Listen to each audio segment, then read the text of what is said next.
RTC retired ఉద్యోగులు రోడ్డెక్కారు. RTC cross రోడ్డులోని bus Bhavan వద్ద ఉపవాస దీక్షకు దిగారు. రిటైర్మెంట్ బెనిఫిట్స్ వెంటనే చెల్లించాలని డిమాండ్ చేస్తున్నారు. తమ డిమాండ్లను పరిష్కరించకపోతే ఆందోళనను మరింత ఉధృతం చేస్తామంటున్న ఆర్టీసీ రిటైర్డ్ ఉద్యోగులతో మా ప్రతినిధి కిరణ్ మరింత సమాచారం అందిస్తారు. రిటైర్మెంట్ బెనిఫిట్స్ కోసం ఇటు ఆర్టీసీ విశ్రాంత ఉద్యోగులంతా కూడా బస్ భవన్ వద్ద ఒకరోజు ఉపవాస దీక్షను చేపట్టారు. ప్రధానంగా రిటైర్ అయినప్పటికీ రాష్ట్ర ప్రభుత్వం ఇచ్చేటువంటి బెనిఫిట్స్ ఏవైతే ఉన్నాయో కనీసం అవి ఇవ్వకుండా తాచారం చేస్తుందంటూ పెద్ద సంఖ్యలో విశ్రాంత ఉద్యోగులంతా కూడా హాజరైనటువంటి పరిస్థితి కనబడుతుంది. భారీ సంఖ్యలో ఇటు రిటైర్డ్ ఉద్యోగులు బస్ భవన్ వద్ద ఉపవాస దీక్షకు చేరుకున్నారు. ప్రధానంగా 2017-2022కు సంబంధించినటువంటి బెనిఫిట్స్ ఏదైతే పీఆర్సీలకు సంబంధించినటువంటి అంశంలో కావచ్చు, అంతేకాకుండా మహాలక్ష్మి డబ్బుల్లో పూర్తిగా తమకు కూడా బాగా ఉంది. ప్రతి నెల రిటైర్మెంట్లకు మా వాటా కూడా మాకు ఇవ్వాలంటూ కూడా కోరుతా ఉన్నారు. ఆర్టీసీని 40 ఏళ్ల నుంచి అభివృద్ధి చేసింది తామే, మా బకాయిలు కూడా ఇవ్వాలంటూ కూడా కోరుతున్నటువంటి సిచ్యువేషన్ అయితే మనకు కనిపిస్తుంది. కొంతమంది ఉద్యోగులు కూడా ఉన్నారు, వారితో కూడా మాట్లాడించేటువంటి ప్రయత్నం చేద్దాం. ఏం డిమాండ్ చేస్తున్నారు మీరు? ఎందుకు ఈ రోజు ఉపవాస దీక్ష చేపడుతున్నారు? మాకు వచ్చే డిమాండ్స్ గురించి మేము అది చేస్తున్నాం సార్. మేము రిటైర్డ్ చాలా రోజులు అవుతుంది. మాకు ఇంతవరకు ఎలాంటి డబ్బులు లేవు. ఆర్టీసీ నుంచి ఇస్తున్నాం అంటారు, ఇస్తలేరు. మా ప్రాణాల పైకి వస్తున్నాయి. ఇంకెన్ని రోజులు మేము ఇంత నిరీక్షించుకోవాలా? మాలో ఓపిక నశించిపోయింది. మాకు చాలా అదైపోతుంది. మా కుటుంబాలను సాదుకోలేని పరిస్థితుల్లో ఉన్నాం మేము. ఈరోజు మా పరిస్థితి ఏంటి సార్ తెలియకపోవడానికి ఎండీ గారి గురించి ఈ ధర్నా కార్యక్రమం చేస్తున్నాము. ముఖ్యమంత్రి గారు కూడా దయచేసి సార్ మా వినపం కూడా వినండి. మరొక శంకర్ గౌడ్ లాగా మమ్మల్ని కూడా చూసుకోకండి. మాలో కూడా కడుపు మంట ఉంది. మాకు భార్య పిల్లలు ఉన్నారు. మేము బ్రతకలేని పరిస్థితులు ఉన్నాం సార్. మాది కూడా మళ్ళీ ఒక శంకర్ గౌడ్ పరిస్థితి రావద్దని మేము కోరుకుంటున్నాము. సదా మేము కోరుకునేది మాది ఒక్కటే సార్. Okay sir. మీరేం డిమాండ్ చేస్తున్నారు? ఎండి గారికి సరే మేమేమి మా డబ్బులు బిచ్చంగా అడుగుతలేం వాళ్ళని. మేము 2017 కంటే ముందు అప్పటి నుంచి చాలా కష్టపడి పనిచేసి 2017 ఎరియర్స్ మరియు ఇతర అలవెన్సులు మాకు డిఏ ఇవన్నీ వచ్చేటి ఉన్నాయి. మీరు ఏం చేసుకుంటారో చేసుకొని మేము ఇవ్వమని మొండి పట్టుబడుతున్నాడు ఎండి గారు. ఇది చాలా తప్పు. ఎందుకంటే మేము వాళ్ళని బిచ్చం అడుగుతలేం. మేము శ్రమపడి కష్టం చేసి మేము వాళ్ళని డబ్బులు అడుగుతున్నాం. మేము 60-65 సంవత్సరాల అందరం ఇక్కడ ఇంత ఎండల మమ్మల్ని ఇంత ఇబ్బంది పెడుతున్నాడు ఎండి గారు. ఇది చాలా దురదృష్టకరం. ఎందుకంటే ఇంకా కొందరు బెనిఫిట్స్ రాక చనిపోయిన్లు. పాపం విశ్రాంత ఉద్యోగులు చనిపోయిన్లు. మా డబ్బులు మేము 34 సంవత్సరాలు 35 సంవత్సరాలు ఉద్యోగం చేసి మేము ఇప్పటిదాకా మళ్ళా పోరాటం చేయాలంటే మాతో అవుతుందా సార్? అందుకని దయచేసి ఎండి గారు ఇప్పటికైనా సహృదయంతో ఆలోచించి మాకు వచ్చే డబ్బులు వెంటనే చెల్లించాలని కోరుతున్నాం సార్. మీరు మంత్రులను ముఖ్యమంత్రిని కలిసేటువంటి ప్రయత్నం చేశారా? ఎందుకంటే ఏళ్ల కష్టం ఉంది మీ ఆర్టీసీలో. మీలాంటి ఉద్యోగులకు కనీసం పట్టించుకున్నటువంటి పరిస్థితి కనబడుతుంది. ఎక్కడ అన్ని రంగాలు కూడా అదే మాదిరిగా ఇబ్బందులకు గురిచేస్తుంది. మీకు ఇచ్చేటువంటి బెనిఫిట్స్ ఇవ్వడంలో రాష్ట్ర ప్రభుత్వం ఎందుకు అలసత్వం వహిస్తుంది? మీరేం కోరుతున్నారు? రాష్ట్ర ప్రభుత్వంలో ఉన్నటువంటి మంత్రులను కలిసారా? ఇటీవల మన బట్టి విక్రమార్క గారు మంచిర్యాల పర్యటనకు వచ్చిండు. కనీసం ఈ రోజు 2వ రోజు 3వ రోజు అంతే. మేము అక్కడ పోయి ఆయనకు మేము మెమోరాండం ఆయనకు స్వయంగా ఇవ్వడం జరిగింది. ఆయన క్షుణ్ణంగా చదివి పరిశీలించి ఆయన పిఏ గారికి ఇచ్చి సరే నేను చూస్తా అని చెప్పి కూడా ఆయన చెప్పడం జరిగింది. 16వ తారీఖు నాడు ఎండి గారు మా సాధారణ కమిటీ మెంబర్లను పిలిపించి మీకు పైసలు ఏమి ఇచ్చేది లేదు, పైసలు లేవు అని చెప్పి చెప్పిండు. మేము 18వ తారీఖు నాడు ఇది పెడుతున్నామని చెప్పి 16వ తారీఖు నాడు ఎండి గారు ఒకటి ప్లాన్ వేసి పెట్టి ఎండి గారు రాలే. సాధారణ కమిటీ పోయి మాట్లాడితే ఈడీలతో ఆయన చెప్పిపించిండు. అంటే చాతగాని దద్దమ్మ ఎందుకు ఎండి గారు రిజైన్ చేయాలి? ఇంతమంది వృద్ధులు రోడ్ల మీద వచ్చి నిల్చో ఉంటే ఏం చేస్తారా? మీరు ఏసీ రూమ్ లో కూర్చొని నాటకాలు చేస్తురా? ఏం చేస్తున్నారు మీరంతా? ఇలా ఎందుకు వచ్చిరని కనీసం పిలిచి అడగవాను? మమ్మల్ని అందరిని విలువకాయా? ఇలా ఇంట్లో కమిటీ మెంబర్లు ఉంటారు, 4-5 వాళ్ళని సాధారణంగా పిలిపించి వాళ్ళని అడుగు మీ సమస్యలు ఏంటి, ఏం జరిగింది, ఎక్కడి నుంచి ఇవ్వాలి బకాయిలు ఎట్లా అని. మా సమస్యలు నువ్వు తీసుకుని నువ్వు ముఖ్యమంత్రికి చెప్తావా, నువ్వు ఇంకెవరికైనా చెప్తావా చెప్పుకో.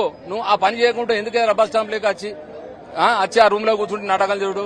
2017 నుంచి ఏరియర్స్ లేవు మాకు, ఇప్పటికి దిక్కులేదు. 2021 ఏరియర్స్ పే స్కేలు దాని ఏరియర్స్, 2025 పే స్కేలు దాని ఏరియర్స్, ఇది లివ్ ఎన్కేష్మెంట్ ఎప్పుడు ఇస్తామండి? మీరు మాత్రం నెల జీతాలు తీసుకుంటారు. ఎమ్మెల్యేలు ఎంపీలు మీరు మాత్రం జీతాలు తీసుకుని ఇట్లా అంటారు. మాకిచ్చే వారికే పైసలు డబ్బులు ఎక్కడికి వెళ్ళి ఇవ్వాలంటే చేతగానప్పుడు దిగండి. ఇంకో ప్రభుత్వం వస్తుంది. మీకు చేతగానప్పుడు ప్రభుత్వం చేతగా నడపనప్పుడు ఇంకోళ్ళకి ఇచ్చేయండి, వేరే వాళ్ళు వచ్చి ఇస్తారు. మీరు ఎందుకు చెప్తారు? పక్కోళ్ళు వాళ్ళు పేనోళ్ళు ఇల్ట చేసిరు, వాళ్ళు లాజ్ చేసిరు, ఇది చేసిరు. వాళ్ళు లాజ్ చేస్తే మిమ్మల్ని గెలిపించుకున్నారు కదా. గెలిపించుకున్నప్పుడు మీరు చేయాలి చేతగా. ఆర్టీసీ లాభాల బాటలో నడుస్తుంది. చాలా మంది ఆక్యుపెన్సీ కూడా పెరిగిందంటూ, ఆక్యుపెన్సీ రేషియో పెరిగిందని కూడా ఇటీవల కాలంలో చెప్తా ఉన్నారు. మహాలక్ష్మి స్కీమ్ లాంటి పథకం కూడా సమర్థవంతంగా పనిచేస్తుంది, లాభాల బాటలో నడుస్తుంది అన్నప్పుడు మీకు ఇవ్వాల్సినటువంటి రిటైర్మెంట్ బెడ్స్ ఇవ్వడానికి వాళ్ళకి ఎందుకు అంత అది? ముఖ్యమంత్రి స్వయంగా చెప్పిండు ఆర్టీసీ లాభాల బాటలో నడుస్తుంది. మేము వచ్చిన తర్వాత గత ప్రభుత్వం దీన్ని నాశనం చేసింది, మేము వచ్చి లాభాలు తీసుకొచ్చినామని ప్రజల లోపల చెప్పి ప్రజలకు లేనిపోని మాటలు చెప్పి నమ్మించి ఇక్కడ మా విశ్రాంత ఉద్యోగులను గోసవచ్చుకుంటాడు. ఇది మాత్రం ప్రజలకు చెప్పడు. ఇంత జరిగినా గానీ కనీసం అయ్యా పేపర్లలో కూడా ఎవరు వేస్తలేరు. మేము వచ్చి ఇంత ధర్నాలు ఇంత చేస్తే కూడా కనీసం పెద్ద పెద్ద పేపర్లలో వస్తలేదు, సాటిలైట్ ఛానల్లో కూడా వస్తలేదు. ఒక టీ న్యూస్ ఒక 2-3 ఛానళ్లు తప్పించి వేరే ఛానల్లో కూడా ఇస్తలేరు. మరి ఎందుకంత కక్ష? మేమేం చేసినాం? రూపాయి కూడబెట్టి ఇంత ఆస్తులు సంపాదించినాం. మేము 35-40 ఏళ్ళు సర్వీస్ చేసినాం. మేము ప్రజలను మోటివేట్ చేసినాం. ఈ ఆసియా ఖండంలో మాకు మంచి పేరుంది ఆర్టీసీకి. ఎన్నోసార్లు గిన్నీస్ బుక్ లో ఎక్కిన చరిత్ర మాది.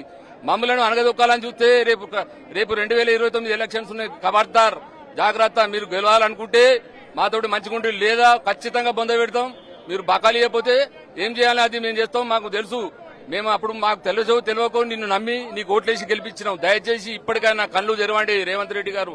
మాకు కావాల్సిన మా బకాయిలు వెంటనే చెల్లించండి.